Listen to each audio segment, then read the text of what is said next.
araw na iyon, habang naglalakad ang magandang si Rapunzel sa kagubatan, nakita niya ang isa sa 7 duwende.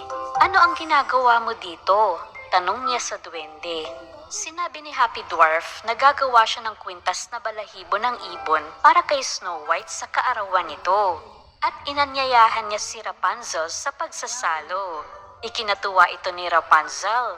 Habang namumulot sila ng balahibo ng ibon, hindi nila alam na pinapanood sila ng masamang reyna na si Hela sa kanyang bolang kristal. Naiinggit ang masamang reyna sa kagandahan ni Snow White at matagal na siyang naghihintay ng pagkakataong ipahamak ito. Balahibo pala ha? Sa ibong nakadapo sa kanyang bintana ay bumunot siya ng balahibo. Pumunta siya sa silid ng mahika at gumawa ng magandang kwintas. Nasaan nga ba yung gayuman ng gagamba? Eto. Kinuha niya ang gamot sa istante at pinataka ng kwintas.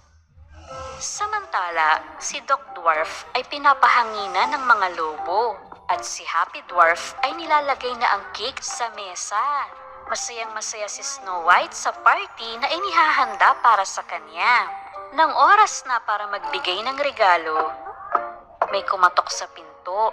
Nang buksan ni Snow White ang pinto, naroon ang isang matandang babae. Magandang dilag. Gutom na gutom ako. May pagkain ka ba dyan? Pwede ba akong makahingi? Naawa si Snow White, kaya pinapasok niya ang matandang babae. Ngunit nadama ni Rapunzel na may kakaiba sa matandang ito. Habang patuloy ang kasiyahan, agad na pinalitan ng matandang babae ang kahon ng kwintas nang walang nakakapansin. Masayang ibinigay ni Happy kay Snow White ang regalo niyang kwintas na balahibo. Sa sandaling iyon, ang balahibo ay naging mahahabang agiw na bumalot sa buong katawan ni Snow White. Ang matandang babae na kinaawaan ng lahat ay naging si Reyna Hela.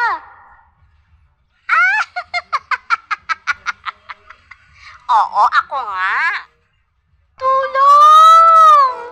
Nang makita si Snow White na nahihirapan, agad na pinutol ni Rapunzel ang mga agiw gamit ang kutsilyo sa mesa.